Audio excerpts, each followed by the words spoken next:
Assalamualaikum warahmatullahi wabarakatuh. A'udzu billahi minasyaitonir rajim. Bismillahirrahmanirrahim. Alhamdulillahirabbil alamin. Assalatu wassalamu ala asrofil anbiya'i wal mursalin wa ala alihi washabbihi ajma'in amma ba'd. Selamat siang anak-anakku sekalian. Gimana kabar kalian pada hari ini? Sehat semua ya? Alhamdulillah jika anak-anakku sekalian sehat semua. Hari ini ada yang tidak masuk? Wah, masuk semua. Alhamdulillah. Mengingat kalian sudah kelas 11, kemudian sekarang juga sudah masuk musim pancaroba. Ibu harap kalian menjaga kesehatan ya. Makan teratur, makan yang bergizi, perbanyak minum air putih karena itu nanti akan mempengaruhi kesehatan anak-anakku sekalian. Dimana pada masa kelas 11 ini anak-anakku sekalian tidak boleh membuang-buang masa karena kelas 11 meranjak ke kelas 12 itu tidak ada jeda 1 tahun. Sedangkan nanti saat anak-anakku sekalian sudah kelas 12 itu memerlukan progres yang besar ketika menghadapi ujian. Jadi anak-anakku harus semangat dalam menimba ilmu, tidak boleh patah semangat, boleh mengikuti organisasi asalkan bisa membatasi diri mana hal produktif dalam pendidikan dan mana hal produktif dalam kegiatan organisasi. Oke, langsung saja ya. Kita review materi pada minggu lalu. Bahwasanya minggu lalu kita membahas tentang materi apa? Betul. Minggu lalu kita membahas tentang hal-hal yang berkaitan dengan akhlak terpuji, seperti mujahadah bin nafsi, kemudian husnuzon dan uhwah. Di sini ada yang tahu husnuzon itu apa? Masih ingatkah? Mungkin Zahra masih ingat husnuzon itu apa? Betul. Husnuzon itu adalah berprasangka baik kepada orang lain, tidak pernah memikirkan hal-hal negatif dari orang lain. Karena pada hakikatnya manusia itu nggak mungkin ada yang tidak salah, pasti ada kalanya dia melakukan salah, seperti itu. Oke, langsung saja memasuki materi inti. Pada hari ini kita akan membahas materi yang baru, yaitu dengan judul Hidup Jadi Tenang dengan Menghindari Pergaulan Bebas dan Perbuatan Keji. Sebelumnya silahkan anak-anakku sekalian dicatat apa yang sudah Bu Hima sampaikan, dimana nanti setelah Bu Hima selesai menyampaikan materi, maka nanti Bu Hima akan membentuk kelompok yang mana nanti ada tugas khusus buat kalian untuk didiskusikan. Jadi silahkan persiapkan alat tulisnya, baik pulpen ataupun pensilnya, dan barang-barang yang tidak dibutuhkan di meja silahkan diletakkan di laci masing-masing. Oke, sudah siap ya? Oke. Pada materi kali ini kompetensi dasar yang harus dicapai dan indikatornya yaitu menghayati nilai-nilai yang terkandung dalam surah Al-Isra dan An-Nur. Sebenarnya materi ini itu mengandung 2 komponen ya, ada ayat Al-Quran dan hadis. Nah, untuk pertemuan kali ini kita hanya mengkaji ayat yang berkaitan dengan akhlak tercela seperti yang Bu Hima sampaikan tadi, dimana setelah menghayati nilai-nilai yang terkandung dalam surat Al-Isra ayat 32 dan surat An-Nur ayat 2, diharapkan peserta didik itu mengetahui apa saja yang ada di dalamnya, sehingga bisa mengambil nilai-nilai positif dan bisa diterapkan dalam kehidupan sehari-hari. Kemudian yang kedua, menunjukkan perilaku menghindari diri dari pergaulan bebas dan perbuatan keji sebagai implementasi dari pemahaman Quran surat Al-Isra ayat 32 dan An-Nur ayat 2. Kemudian selanjutnya yaitu melakukan analisis larangan pergaulan bebas dan perbuatan keji yang terdapat pada surat Al-Isra dan An-Nur ayat 2. Dan yang terakhir yaitu mendemonstrasikan hafalan arti perkata ayat-ayat Al-Quran tentang larangan pergaulan bebas dan perbuatan keji yang terdapat dalam Quran Al-Isra ayat 32 dan An-Nur ayat 2.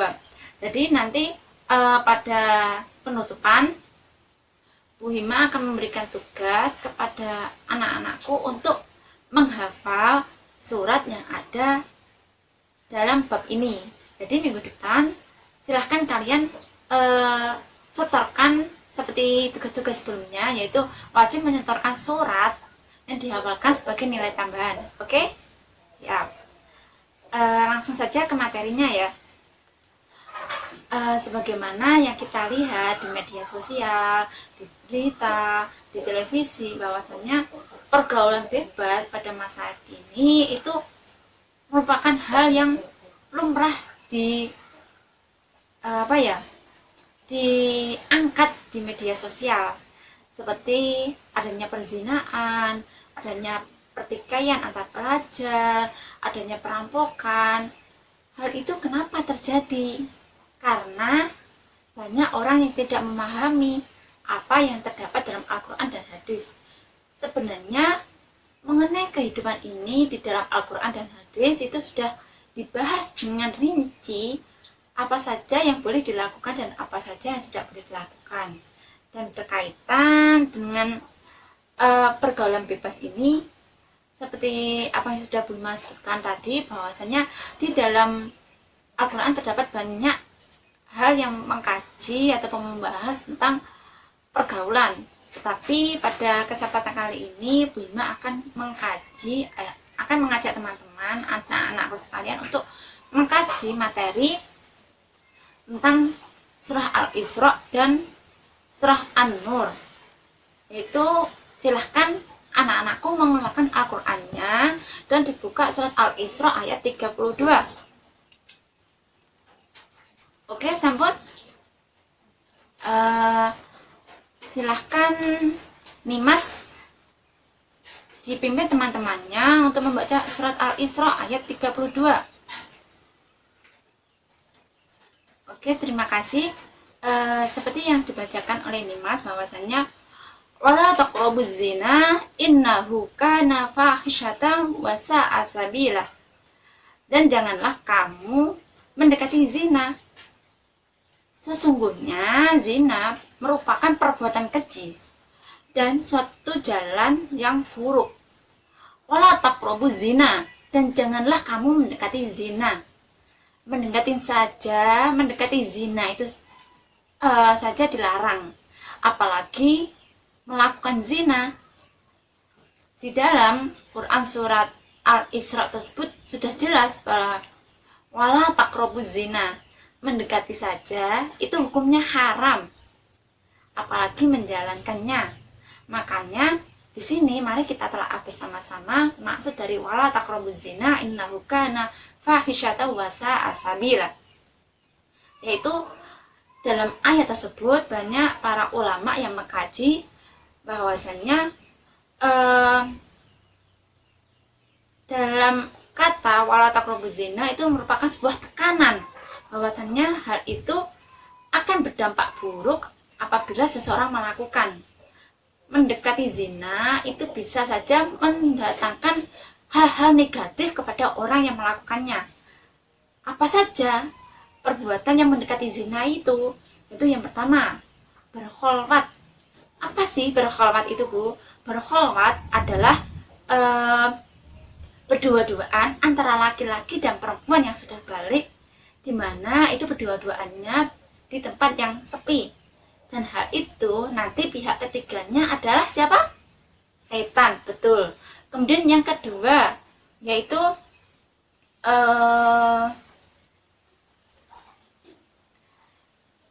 berikhtilat, yaitu mencampurkan wanita dengan laki-laki dalam satu tempat. Sebenarnya ikhtilat ini melihat konteks yang ada. Apabila kita melakukan ikhtilat itu bukan melakukan ikhtilat, tapi di dalam sebuah tempat ada laki-laki dan perempuan seperti di kelas ini ya, itu diniatkan untuk menimba ilmu, maka itu memiliki nilai tersendiri, bukan nilai negatif. Tetapi jika ada laki-laki dan perempuan itu berkumpul hanya untuk bersenang-senang, maka hal itulah yang mendatangkan dampak negatif seperti itu. Kemudian mengumbar aurat itu juga menimbulkan perbuatan zina. Kemudian adanya pandangan laki-laki dan perempuan itu juga mendatangkan perbuatan zina. Kemudian ayat yang kedua yaitu surah An-Nur ayat 2. Silahkan Rifki dibaca dan teman-temannya dibimbing. Oke, terima kasih. Di sini sebenarnya konteks yang ada di dalamnya itu hampir sama. Bahwasanya artinya pezina perempuan dan pezina laki-laki deralah masing-masing dari keduanya 100 kali. Dan janganlah rasa belas kasihan kepada keduanya, mencegah kamu untuk menjalankan agama hukum Allah jika kamu beriman kepada Allah dan hari kemudian, dan hendaklah pelaksanaan hukuman mereka disaksikan oleh sebagian orang yang beriman. Penjelasan dari ayat ini yaitu pemberian hukuman bagi orang yang melakukan zina. Sebenarnya kenapa orang zina itu harus dihukum? Karena itu digunakan untuk memberi efek jerah ataupun peringatan kepada orang-orang bahwasanya zina itu hukuman di dunia itu sudah sangat pedih, apalagi hukuman di akhirat nanti. Seperti itu. Dimana apabila ada pezina ghairu muhsan, yaitu orang laki-laki dan perempuan itu masih belum menikah, itu maka dia memperoleh hukuman dicambuk sebanyak 100 kali. Tetapi jika pezinanya itu adalah pezina muhsan ataupun sudah pernah menikah, maka hukumannya yaitu dilempari batu hingga dia meninggal. Jika hukuman itu berlaku di negara yang berlandaskan hukum Islam seperti di Arab, di Malaysia itu menerapkan hukum seperti tersebut. Tetapi kalau di Indonesia itu menerapkan hukum yang lain ya. Oke, dari sini anak-anakku ada yang masih dibingungkan tentang pembahasan materi. Jika masih bingung bisa ditanyakan. Gimana? Sudah paham ya? Oke, lanjut saja seperti yang Bima sampaikan tadi, bahwasanya untuk materi kali ini kita akan melakukan kerja kelompok ya. Di kelas akan Bima bagi kelompok menjadi 5 kelompok. Disesuaikan dengan baris meja aja ya, kan ada 5 deret ini. Nanti dibagi kelompok A, B, C, D, E gitu aja ya. Nanti setiap kelompok akan mendiskusikan video yang mana masing-masing kelompok itu videonya berbeda-beda. Nanti kelompok A menganalisis video pertama dan seterusnya seperti itu. Oke, sekarang Bima tunjukkan videonya. Nanti anak-anakku sekalian silahkan setelah video selesai diputar langsung melakukan diskusi ya. Oke, saya putar. Oke, sudah selesai ya videonya. Sekarang silahkan anak-anakku sekalian untuk mendiskusikan. Akan Bima kasih waktu sebanyak 10 menit. Nanti perwakilan kelompok akan maju ke depan dan mempresentasikan ke teman-teman yang lain. Oke, sekarang silahkan kelompok 1 maju ke depan dan mempresentasikan.